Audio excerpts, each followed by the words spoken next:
Now I'm in Paris. It's 3 o'clock p.m., 3 p.m.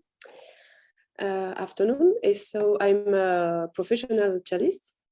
And thank you for inviting me on this Cello Below chat.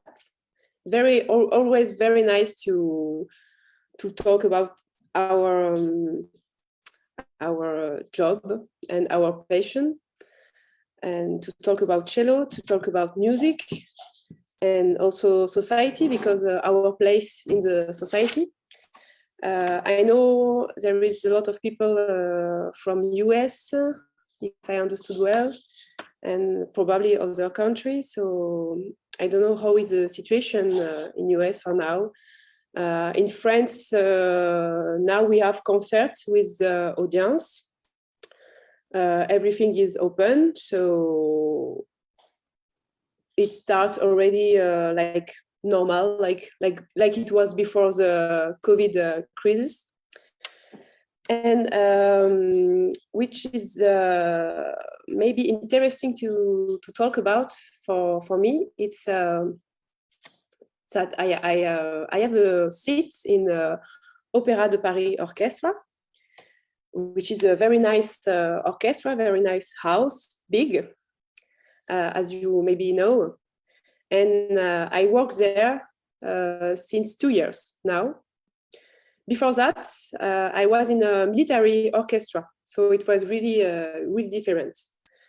But next to orchestra, I also do a lot of concerts, like as soloist, as a chamber music player.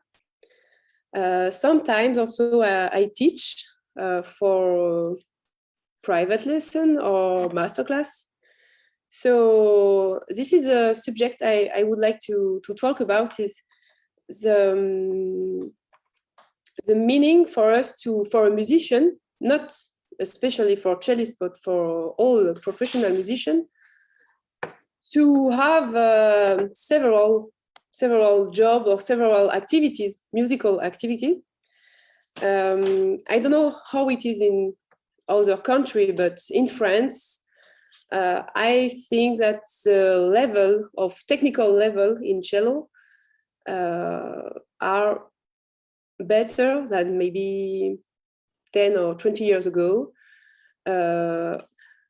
or maybe not better, but more homogeneous. And there is much more people who are playing the cello and who are professional, actually. So, as you maybe know, to enter in an orchestra, to have a seat in orchestra, it's very difficult. And there is no many seats available. So maybe sometimes you need to wait for 2, 3, 4 years before having a seat available. So it's quite difficult. And it's the principal secure job to have, because you are a salary when you are in orchestra.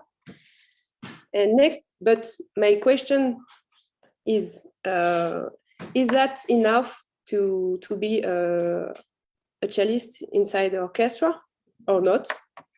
And for me, the answer is no, clearly. So it's why I have many activities next to that. And I think this is quite interesting for a musician, not only to know how to play, because for me it's really different job, and it asks different ability for you as musician. Of course, as you know, it's not the same thing that playing in chamber music, for example, in a quartet or a string trio or with piano, or to play inside orchestra. It's not the same. And also it's not the same also to play as soloist with an orchestra or just solo. And I think it's very important to know exactly how to do everything as best as possible, of course. So I see there is already one question. I will read it. Hi, Julie. Hope you're having a good day. Yes, thank you. Hope you too. Tomorrow, I am performing Dvorak Cello Concerto, Movement 1, at my city concert hall. Congrats. Any tip or advice on playing in a big concert hall with the orchestra? Thanks. Okay. So I suppose you are playing only the first movement, which is important information because it's not the same energy. So it means that you will be able to give a lot of energy for this first movement because you will not play all, so that's good. And I already played it with orchestra, so your question is about because it's a big hall apparently.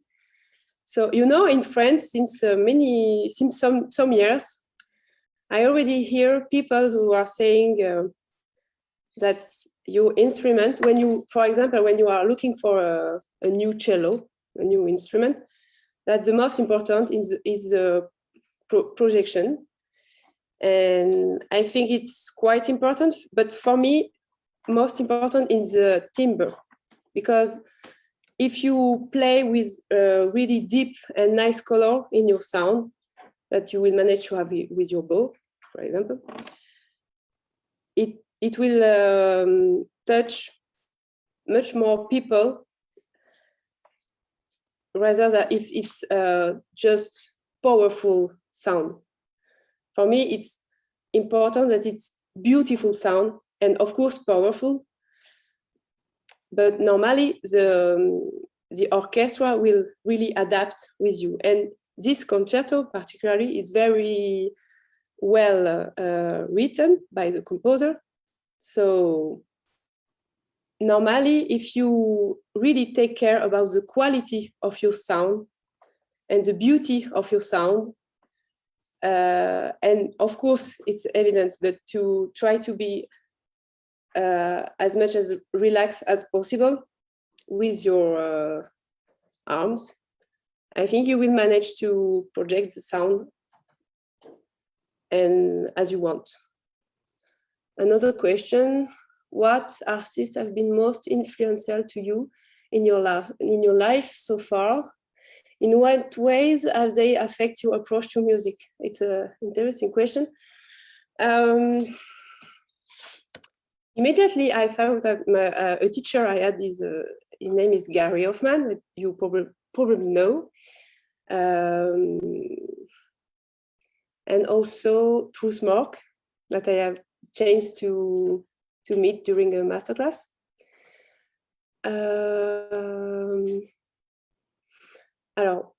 What is most important for me about these two personalities, very different personality between Gary Hoffman and Truls Mork, is the independence of Stink. I don't know how to say it better. I mean, I like for example, for Gary Hoffman, I like his personality with the sound, which is always very deep, a bit dark, but in the same time, very luminous. And I always say that we play exactly how we are, how our personality are. And for example, Truls Mork, I know that he stopped to play for many years, for some years, unfortunately. And I heard is one of his first concerts after he stopped.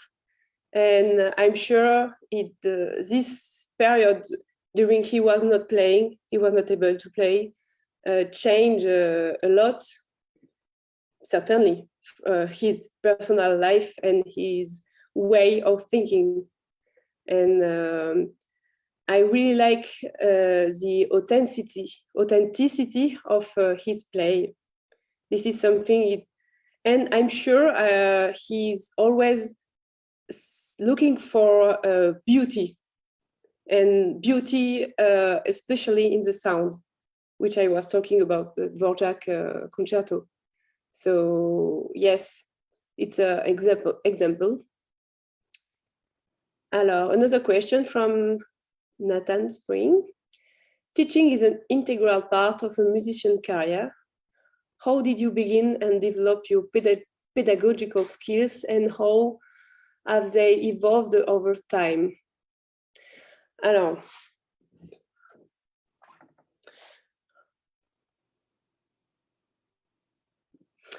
actually, I start to teach very early. When I was teenager, I already teach for children and other young people during 1 year. I think I was like 14 years old, so quite young, but I mean, with already so many years of cello, because I started at 7 years old. And for me, teaching was already a very good way to put question on yourself and to try to explain and understand what you are doing and how. Because I think I like to be spontaneous, and sometimes I don't like to how can I say it, to make something very laborious, to have to do it a lot and repeat a lot. I like the spontaneous and the energy that you have already like this, but it's very important to understand what you do, to first to do it better, and second to be able to explain it and to share and to improve it. So sorry for the cat who is coming. So I think teaching is really something who give you, for the one who is teaching, for give you so much, and who help you a lot to improve also your technical skills and others. And after that, I did some masterclass. For example, just before this summer, I went to Spain, next to Sevilla, to teach to some cello who are playing in a young orchestra. I also did it with people who are playing in orchestra in Mexico, because I was playing with the orchestra, so as soloist. So I also did masterclass. And it's always a challenge for me, because, you know, as you already heard, my English is not perfect at all. But it was very interesting to exchange with people who have a totally different story with the cello, who they start maybe in different condition than me. So it's always very interesting, and I learned a lot with this exchange. And I see that sometimes, how can I say, the technical problem or the technical things in the instrument are not a stop to create music anyway. I mean, they manage, even if a person have not all the quality, the technical quality, or are not very strong in technically. The most important, and it was very touching, is to see that they wanted and they try to do something with music anyway. I mean, not just to play the cello, to really do music. I hope I answered quite a bit to your question. Another question from Tim. What is your process of preparation for orchestral auditions? Very good question. Because orchestral auditions are, I think it's the most stressed thing. Even when I played as soloist, like concerto and everything, it was not the same stress at all. Orchestral audition, for me, it's always something very strange, because I don't know, I think it's the same, quite the same everywhere. but they ask for excerpt, orchestral excerpts. And this is very strange to play it alone. So I think the best advice is first to listen a lot to different versions, not only one.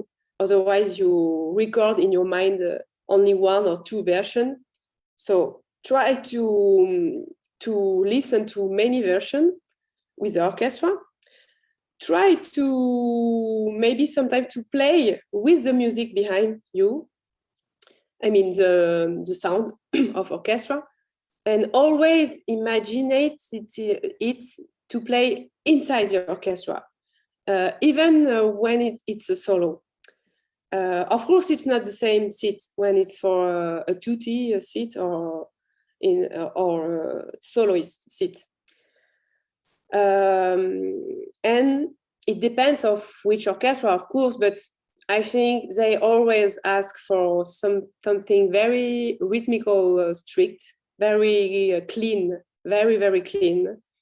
And after that, when it's a solo seat or solo part, solo excerpt, you can put more of your personality, of course. But I think the base is to have a really clean, I don't know if this word is working for cello, I mean, a clean technical playing. A question from Christopher. In what ways does playing in a professional orchestra differ from your work in a professional piano trio? Do you approach orchestral and chamber repertory differently? Yes, absolutely. I approach this totally differently. Because for me, orchestra is more a team job. I mean, it's when you play in orchestra, sometimes they ask for example, the conductor can ask, please, when you play, you should not hear your own sound. So it's something really you need to have to listen to everybody and to insert yourself in the group, in the team. And I think it's not the same sensation, of course. But for me, it's in opera. So when we play ballet or opera, it's also different from symphonic. I mean, we need to be sometimes very to be able to move a lot because of the singer, for example, or the movement of the dancer. But of course, the conductor is here. And I have to say that I think in orchestra, you can really count on your conductor. And to play in a piano trio group or string trio or quartets, everything like chamber music, I mean, you are the only cellist. So you cannot count also on your colleague. I mean, you have not another cellist next to you, or you have not a conductor who will be there if for 1 second, 2 seconds, 1 minute, you just lose your concentration. You have nobody you need to count on yourself. And it's also a way to express more yourself. It's why it's a thing I prefer to do. Because I think in orchestra, it's more big team job. And you need to, in orchestra, a very important quality is to be able to read very fast, to anticipate everything. And most difficult is to keep the concentration, because sometimes it's, I mean, for example, now in Opéra de Paris, we are playing Ghost Boat. I know in English, Ghost Boat, I think it's Vaisseau Fantôme in French from Wagner. And, we are on the seat for 2 hours and a half. And you need to be concentrated for 2 hours and a half. And sometimes it's hard. And, but fortunately, you are a group. So there is other cellists around you. And I think most important is that not everybody loses the concentration in the same time. So it's different, really different job. In chamber music, it's for me, it's in a way it's more intense, but it's really my personal vision. So I'm sure it depends of people. Okay, question from Benjamin. Do you have any tips or advice on how to prepare for recording session in order to get a clean take? Yes, excellent question too.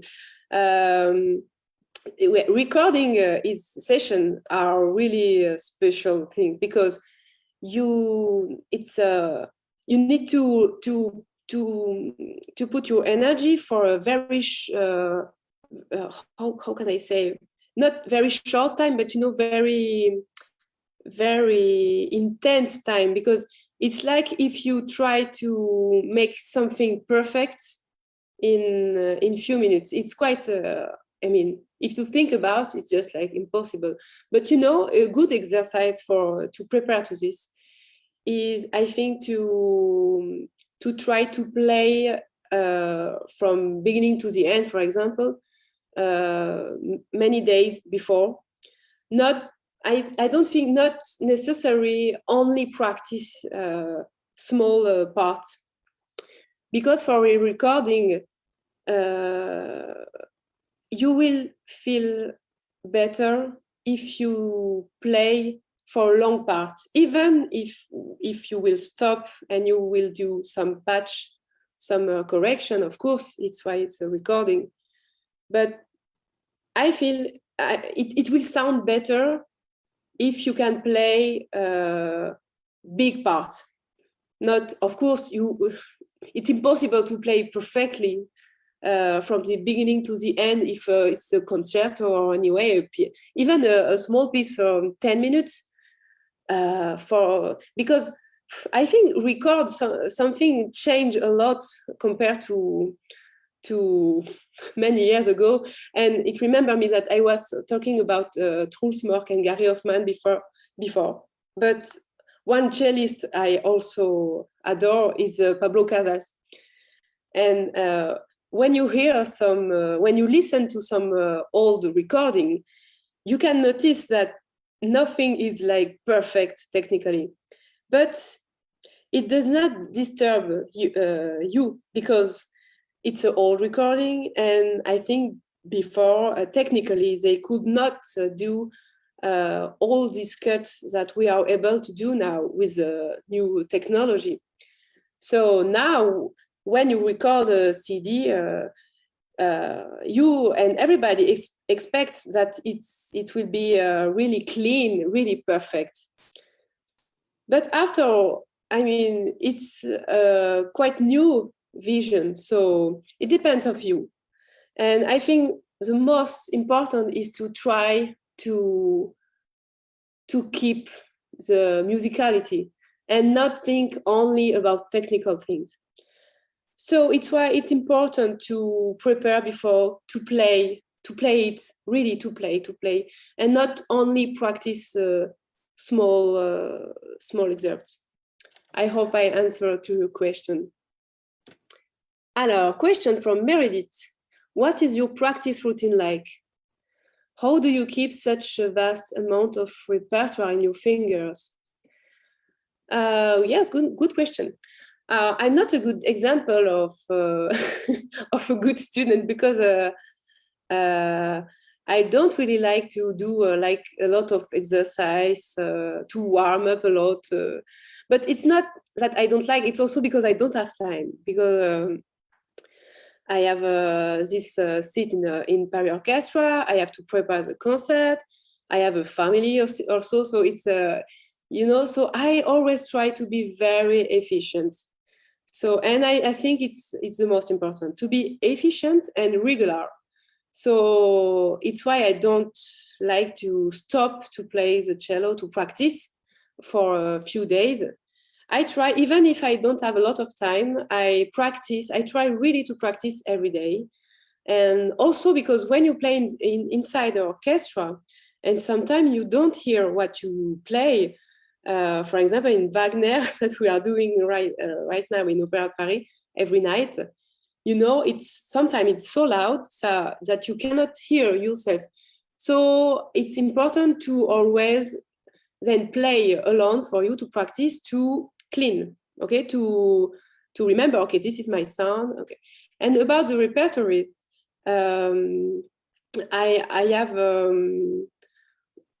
I always start when it's something that a new piece that I don't know. I don't listen a lot about some version because I don't want to be influenced by this. So I try to discover it first, the first time. I try to play it, okay, even if some technical things are difficult.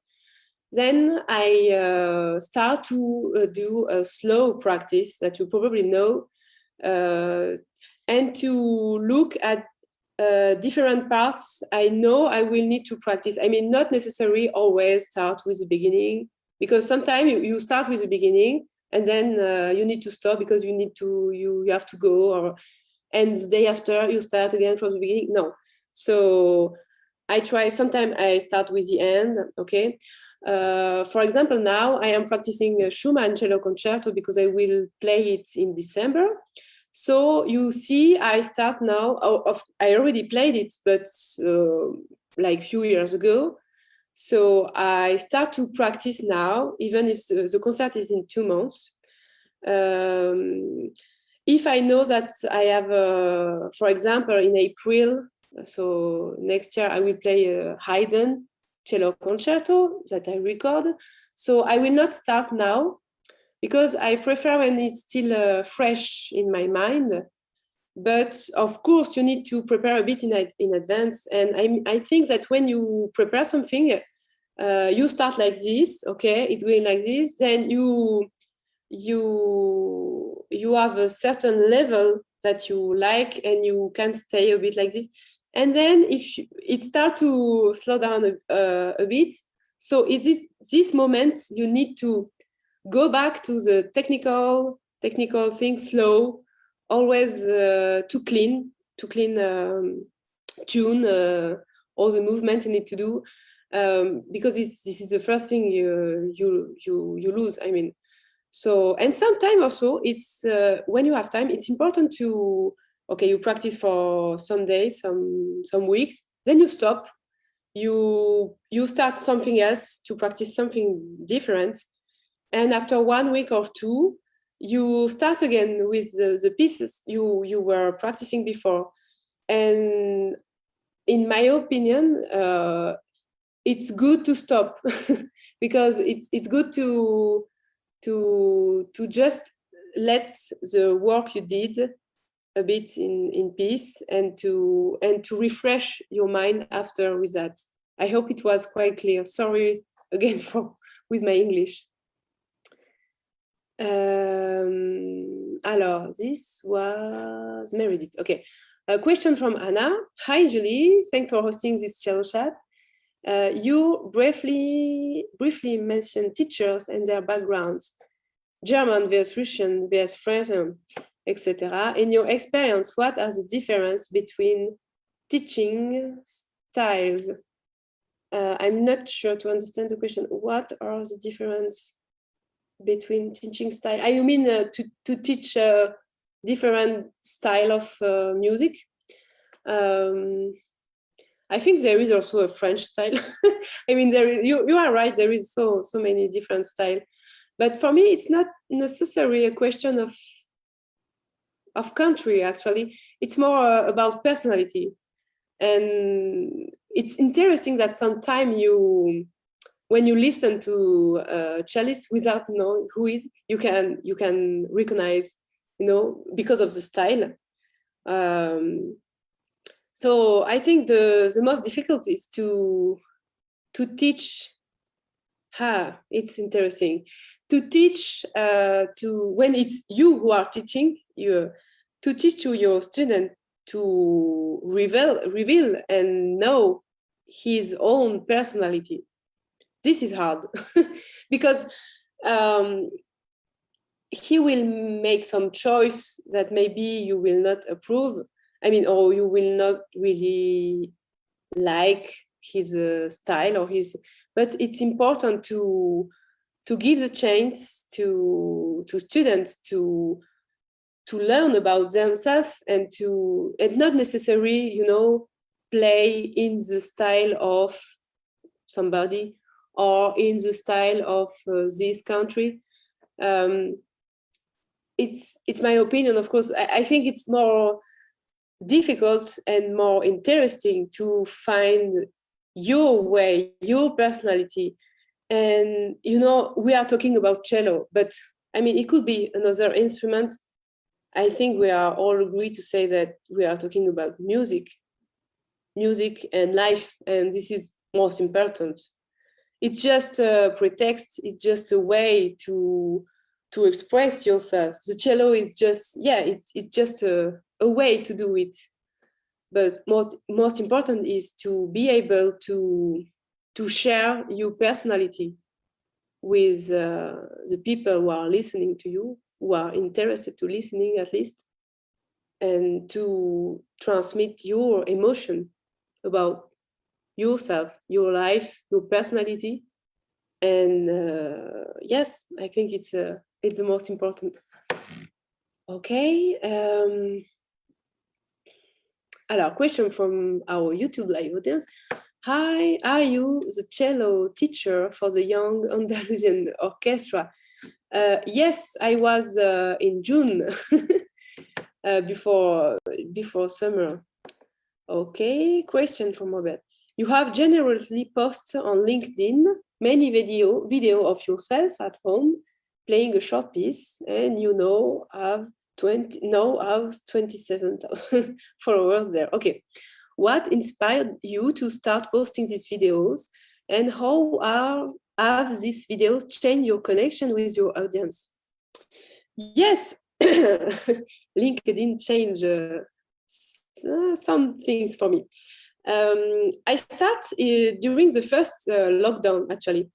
So, you know, I was in my home, and like everybody, and all the concerts were stopped.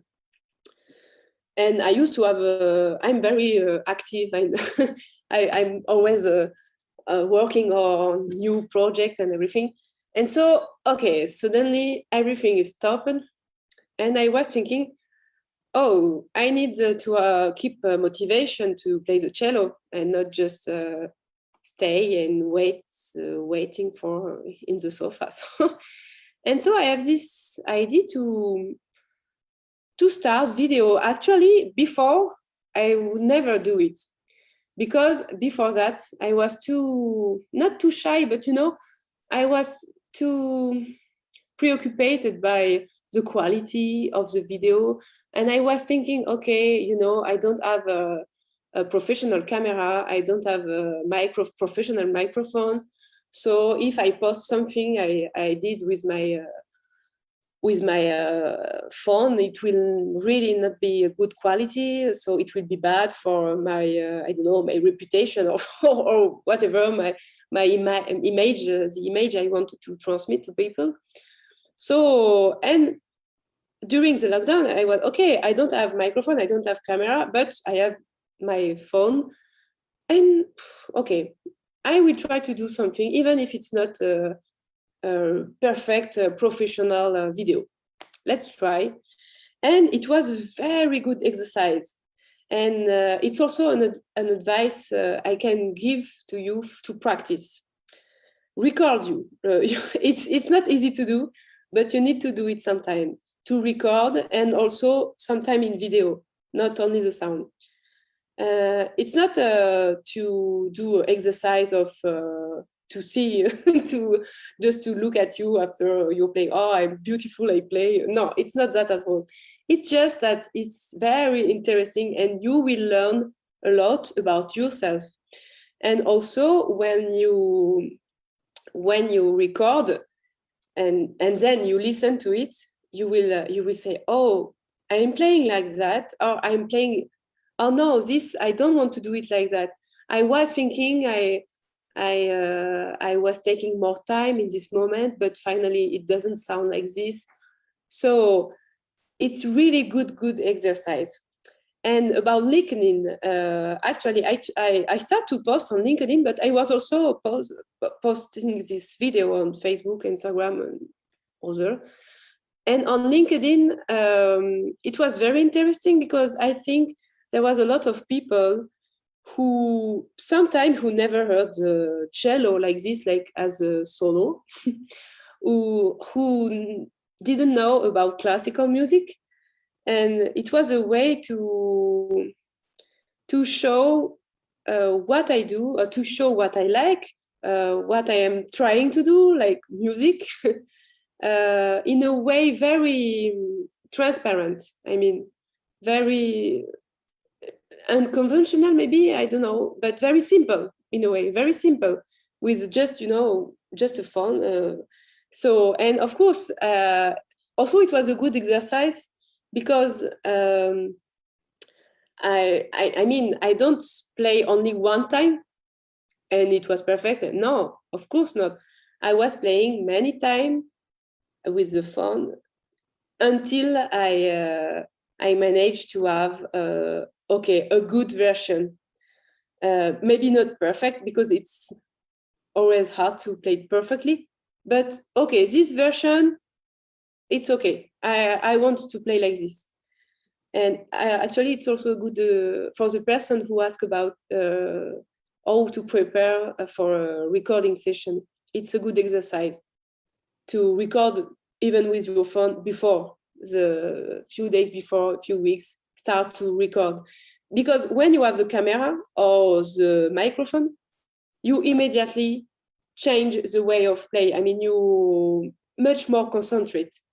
It's a kind of little pressure, even if there is no audience or it's not live, but you put pressure on yourself and say, okay, now I will record, so I need to do it well. Sorry. Okay.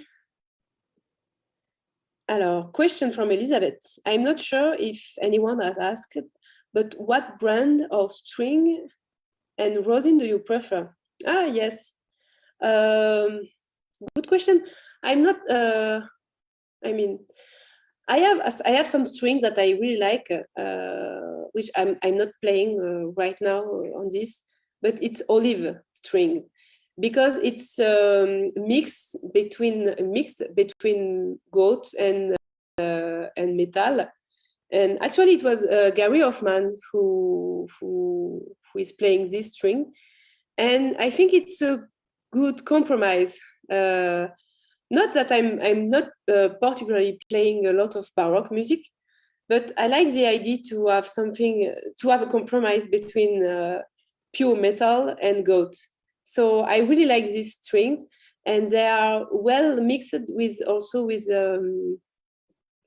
I don't remember the name, olive and appassionato, I think. I don't remember the name of the A. Yes, I think it's appassionato. So, but after that, I'm not trying a lot of different string, but I will recommend to try this one. Of course, it will change a bit the approach with the finger because they are a little bit more big, and so you need to put your finger just a bit more like this instead of like this, a bit more like this. But it's interesting to try, and of course you need to have time to do it because you will not have immediate results. But it's interesting. Okay, question from Joseph. What would you say to a student that is about to graduate from college, but that doesn't feel ready to be on its own? No more cello lessons. Alors, so from college, it's not the same in France. So I suppose that in maybe somebody who is like 18 years old or something like this, I suppose. Okay. I think it's someone that graduated like undergrad or a master's program, but okay, and master. is about to step out in the professional world. Okay.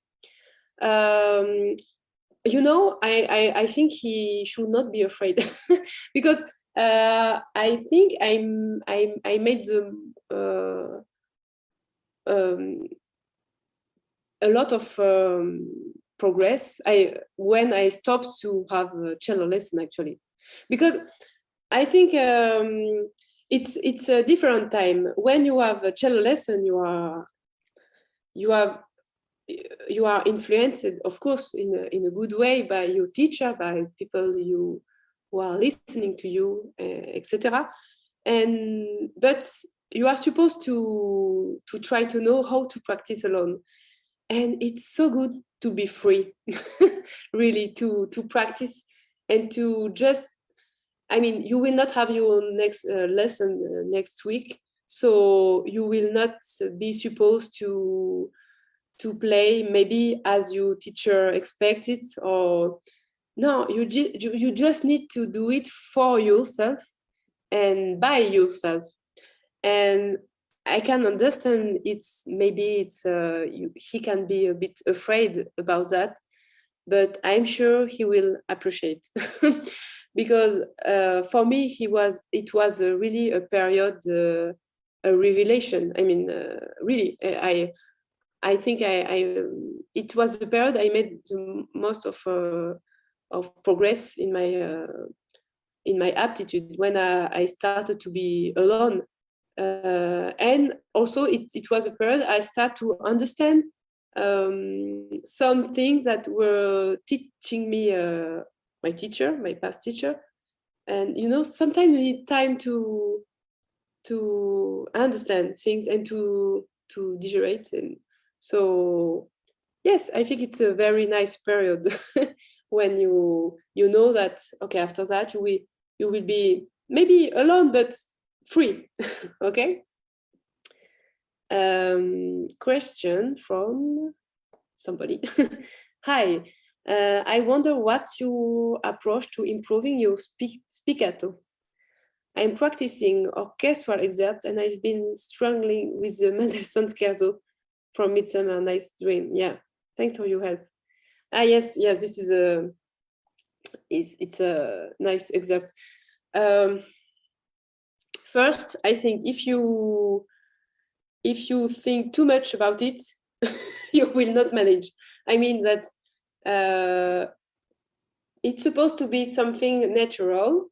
So if you are, how can I say, if you are too volunteer or too heavy on this, too, you know, with tension, it will not really work. So of course you need to find but you probably know already, the point in your bow of équilibre. So which is not really the middle, but more close to this part, around this. If your bow is like this, for example, it's more in this part. You have this particularly point where the bow is more light, it starts to jump. So, but try to psychologically, I mean, try to think about like something very like, oh, I'm doing this, you know, not to I will do it. And I think I know maybe it sounds very strange for you, but I think like this answer, it is maybe strange, but I think it's important to have this in mind. So try to be a bit like if you were looking at yourself doing it, you know, like if you were exterior about this. Okay, I hope it was clear. Question from Pedro. What are some habits, mental, physical, you cultivate in the practice room that makes you a more confident performer? Wow, I like this question too.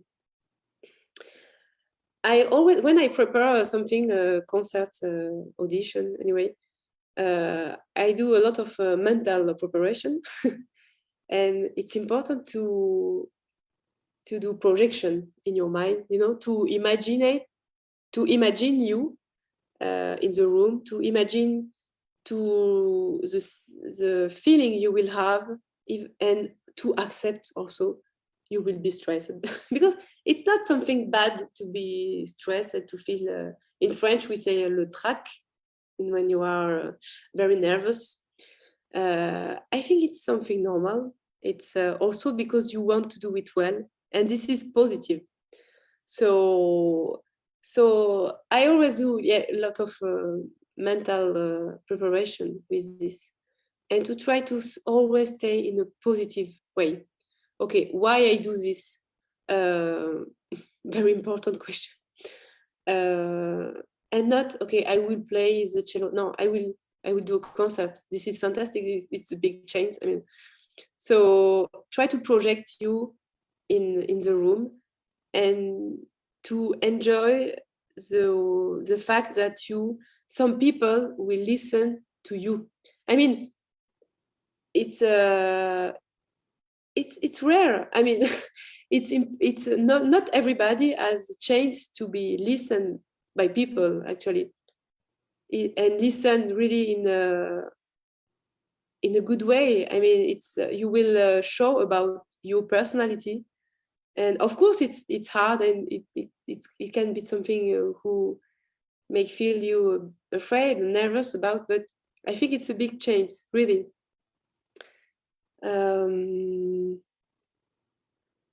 Question from Alonso. Thanks for your input and experience.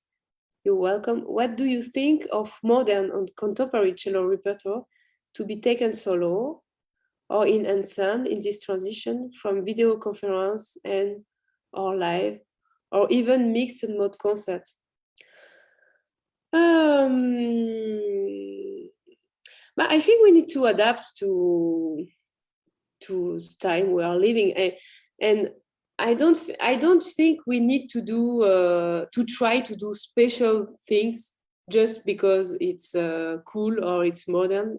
But I think the most important is always to, as I told before, to ask yourself, okay, why I will do this, and is it something who really will give me something positive in my life? So about video conference or live, for example, yes, I think, for example, it's a good way to communicate, to share. It's new, and you know, during the pandemic, the COVID situation, there was a lot of live concert in video, and I think it was nice. It was a good way to continue to share music, but of course, it's very different from a live concert. It's you cannot, of course, first for the sound, but you cannot. I don't think you can really share the same feeling when it's live and when it's a video. But it's. I mean, I'm not radical. I mean, it's not because it's better in live that you should not do never video. I mean, sometimes it's a good way to do it anyway. And for me, the most important is to play as much as possible, and to play, to share, and to do things you like, and not to force yourself to just for an adaptation, of course. But AOS also about modern contemporary cello repertoire. If you feel it, do it. I mean, I think it's important to be open in your mind, and not to stop yourself with, okay, this I'm not able to do. No. But for example, I don't have a lot of contemporary or modern repertoire in my fingers. And some years ago, it was something who scared me a lot. Then I discovered some pieces, and there is some I like and some I don't like. And I mean, when I can choose the repertory I want, I try to keep my authenticity and to choose piece I want to defend and piece I like. So, and anyway, I think you will be more, you will convince people if you are yourself already convinced by a piece. So why just force yourself to do something you are not really convinced, you know? And it's not about just about modern music. It can be all the repertory we have. Question from Heather. Heather, sorry for pronunciation. I have a question as a teacher. How do you encourage musician imagination in students? Also, what would you say or do for students that feel inspired? Hard, very hard. I think maybe I will ask him to listen to several pieces and to choose something he likes, because there is different, as I just said before, there is music who will touch you and he will not be touched by, or also to not maybe not see the cello only like an instrument, but just a way to express, because we are all looking for that. I mean, we are looking for expression, emotion, and it's a good way to the cello. I mean, the instrument, to play an instrument is a good way to know about yourself, to discover yourself, and it can take many years, and it's very interesting. So maybe not to see just, okay, I play the cello because it's nice to play the cello. Maybe if he doesn't feel the inspiration, maybe ask more deep question about, okay, why, what is the sensation when I play the cello, what I like in the cello, vibration, or I prefer D string, I prefer A string, and also what kind of music I like. Maybe if he doesn't like Haydn or Schubert, but it's okay. Maybe he prefers something different. And the good thing with cello is that we can play everything. We can also play musical movie music. We can play pop music. I mean, if it's a way to start to reappropriate the music, why not? Question from Jihoon. Who's the maker of the cello? For now, I have a cello. It's anonymous. So we don't know. And it's a cello I have since many years. And actually, I'm looking for a cello like old, more Italian parts. So I tried already many, but you know, it's hard to find, and also it's very expensive. So it's more like foundation who or mecen who will buy it. So, but it's a good way to look for. But yeah, for now, the cello I have, and which I really like, but it's very, you know, unknown. So I like also this cello because I quite not grew up with, but almost. I mean, I have it since I'm a teenager, like since I am maybe 16, and I'm 32, so a long time ago. And he did a lot of concerts with me, so he's also like a bit like an old friend, you know. Question from Jessica. How do you feel about Wolf eliminators versus Wolf modulator? Like the Kranz modulator. I am not sure I understood the question. If you can help me. I think that do you know what the Krentz modulators? I think it's one of those things where you get magnets and then you put it like on the front and the back plate of the cello first, and that's versus like a Wolf eliminator, which you put on the string, obviously. Ah, yes, for oui, okay. The thing you put on the because in French we say anti-rouleur. The small thing you put on the string for the wolf. Right, right. Versus like bigger like modulators that you put on the body of the cello. Okay, I don't have a lot of experience with this, so I could not really answer to this question because I don't remember. I had a cello before. I have some problem with this, but sorry, I don't have any experience with these two different things. So I don't want to say something not correct. Question from Daniel: what is the best way of developing different vibrato?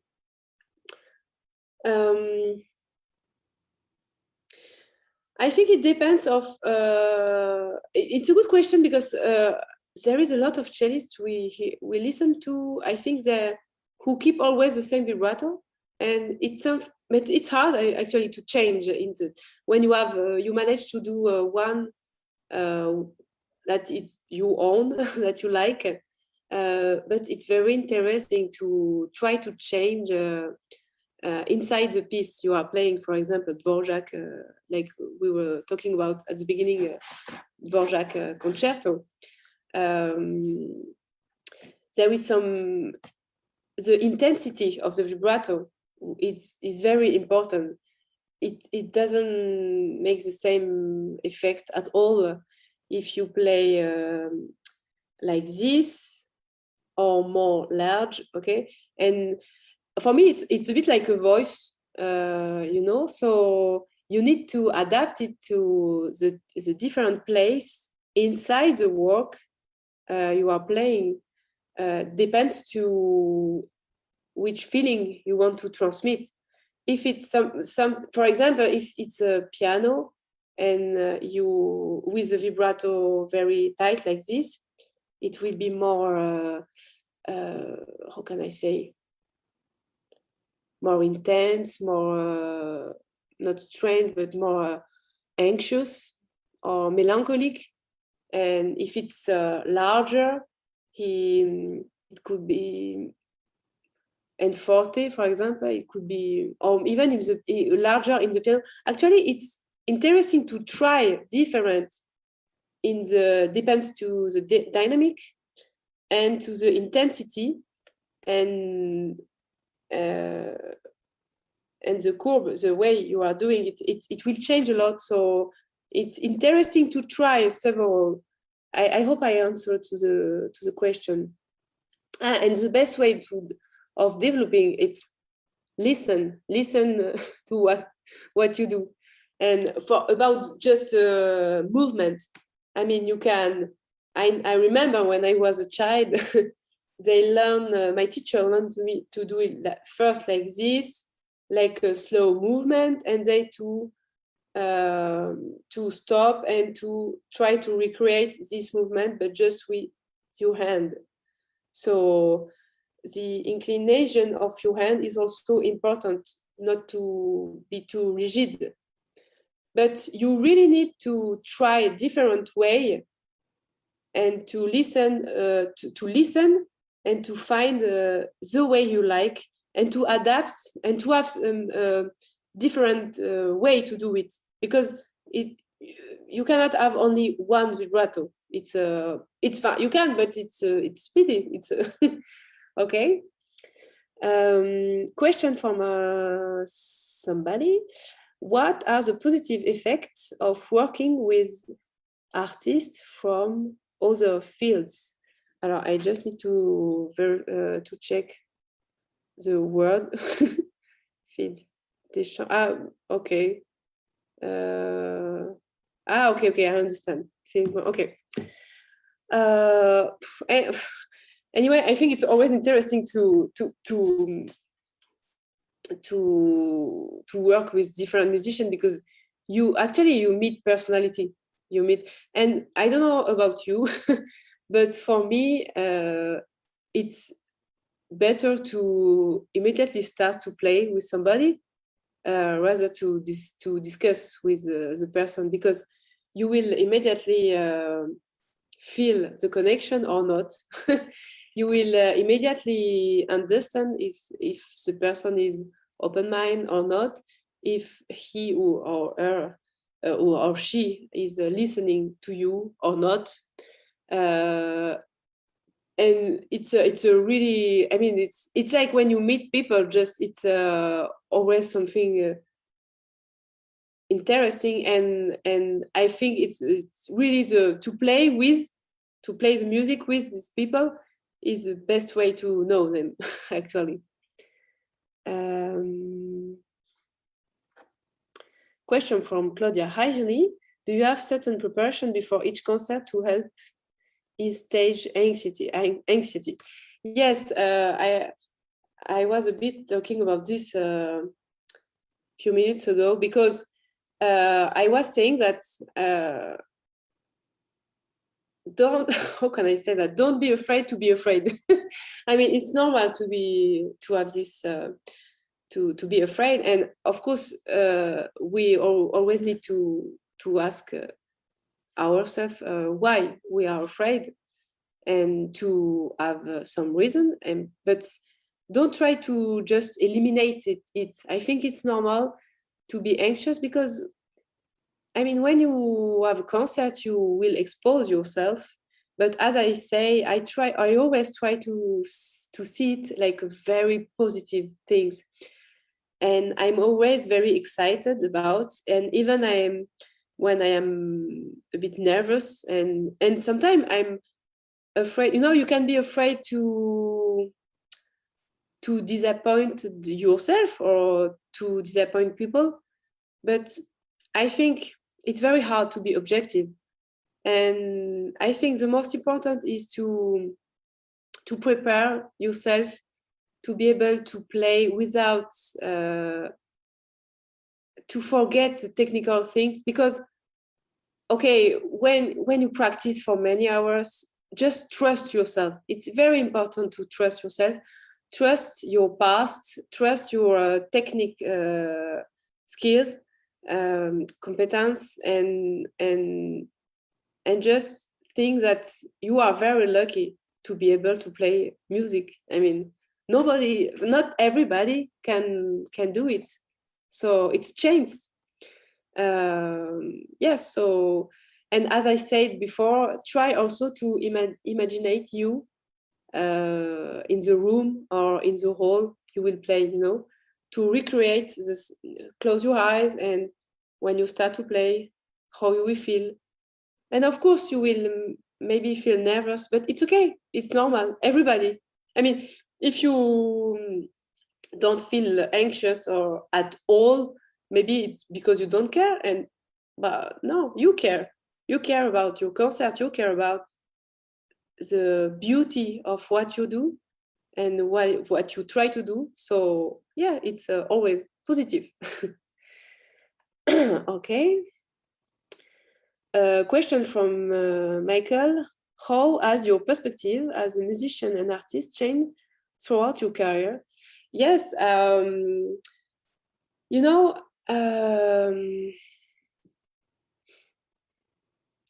the beginning, when I finished my study in Paris Conservatoire, I went then to Chapelle Queen Elisabeth Chapelle in Belgium to have some lesson with Gary Hoffman.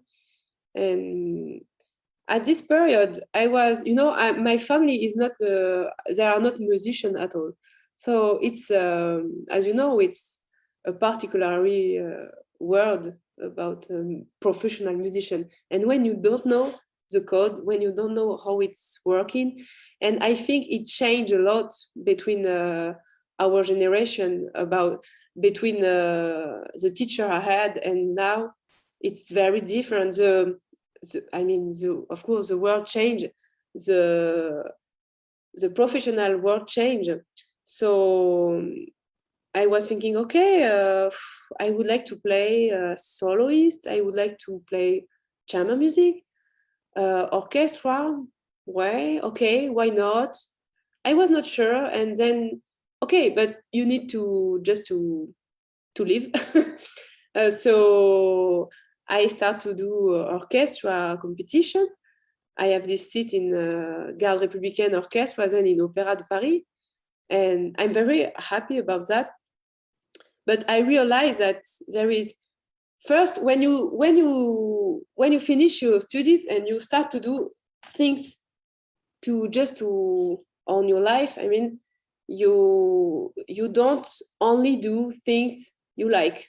Sometimes you accept to do some concerts or some gigs that you feel not really good with. And so with the time, you learn to, I think, more to know what you really like and also why you do things or why you don't do some other things. And also, I think it's important to keep your humility and to keep your, how can I say, your authenticity, not to try to be like people would like you to be, you know, as musician I'm talking about. So when I start to do this orchestra, I was thinking, okay, I'm in an orchestra and now people will think or will say, okay, she has a seat and it's she's very lucky and that's it. But for me, it was not enough at all. I felt that I really need to play alone because I needed to express myself. I need to be more free. So, but it's a personal choice. So I think it's different for each person. So, and with time and with experience, I really assume more the person who I am before, but maybe it's not, we are going not more about cello. I mean, but before I was more scared or I was much more thinking about what people will think, you know, what they will think about my play, what they will like, what I play or what I do, my style. But now, this is not the question. I mean, I just want to like how I play. And so I want to practice every day to do my best. I mean, to try to have something to be proud about and to play like I would like to play. And it's a challenge of every day, but it's also a chance and it's very exciting to do. So okay, I hope I was answered. Question from okay.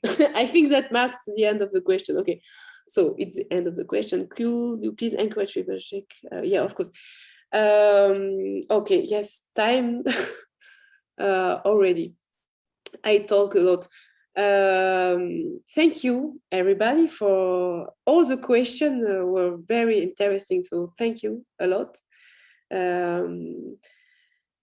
And please continue to follow this Cello Bello chat because, and for me, I will do it because it's very interesting to exchange with other cellists, other musicians. And this is a very lucky way to communicate with internet. So thank you for the administrator. Thank you to William and everybody who made it possible. Thank you, and please continue to have pleasure with your cello. Continue to believe in your dream, and yes, that's it. I think it's a good way to end. Thank you.